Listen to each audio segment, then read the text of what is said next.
Hello everyone! It's JS story time!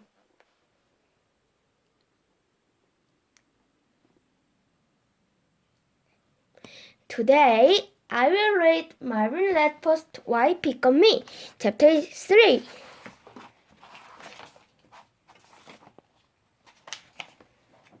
Okay.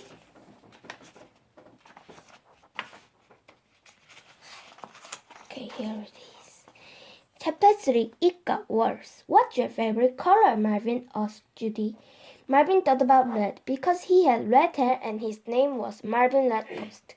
But really, he liked green better. The color of grass and trees. The color of springtime. Green, he said. The color of boogers, said Melanie. You're disgusting, Marvin, said Judy, as she wrote down his answer on a sheet of paper. Marvin felt terrible. In 50 years, they'll dig up the time capsule, and they'll find out a boy named Marvin Redpost picked his nose, and everyone will laugh at him. Maybe in 50 years he'd be president. Okay, sorry, he'd be president. But then they dig up the time capsule and say, you can't be president anymore. You pick your nose. It wasn't fair. The ball was over the line.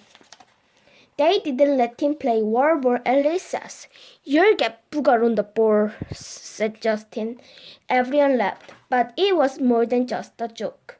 They believed it too. As he walked away, he almost bumped into Heather.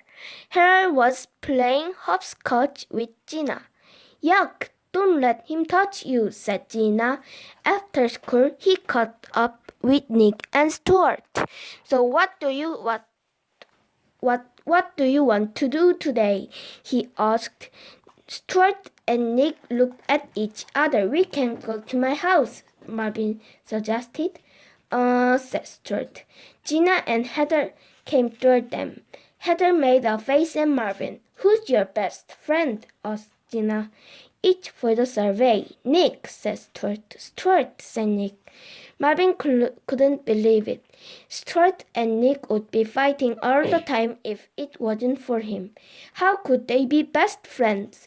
Who's your best friend, Marvin? Asked Gina.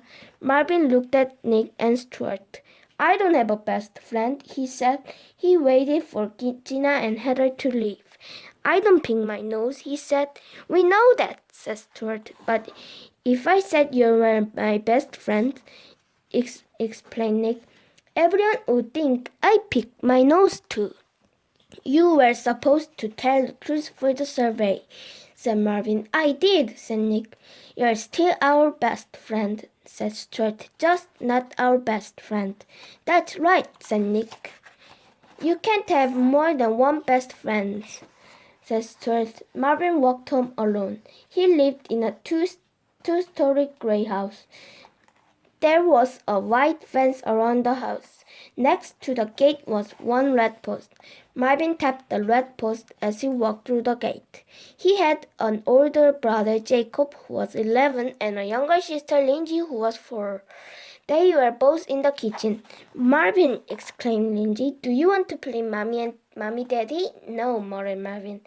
Lindsay always wanted to play Mommy Daddy. The worst part was that Lindsay always instead of being the daddy. That meant Marvin had to be the mommy. Hiya, Mar, said Jacob. Marvin grunted. What's wrong? Asked Jacob. Marvin shrugged. He couldn't tell his big brother that the other kids said he picked his nose. It was so childish. Jacob was cool. You want to do something? Marvin asked him. Can't, said Jacob. Nate and I are going to ride our bike down Suicide Hill. Cool, said Marvin. He opened the refrigerator. Do you want to play doggy? Asked Lindsay. No. Doggy was worse than Mommy Daddy. Lindsay would throw a ball and Marvin would have to fetch it. He shut the refrigerator. There was nothing good to eat. Where's Nick and Stuart? Asked Jacob. Marvin shrugged. I don't know, he said, and I don't care. He had better things to do, lots of things. Okay, Lindsay, he said. Let's play Mommy Daddy. Okay, said Lindsay, but I get to be the daddy. Okay, the end. Goodbye.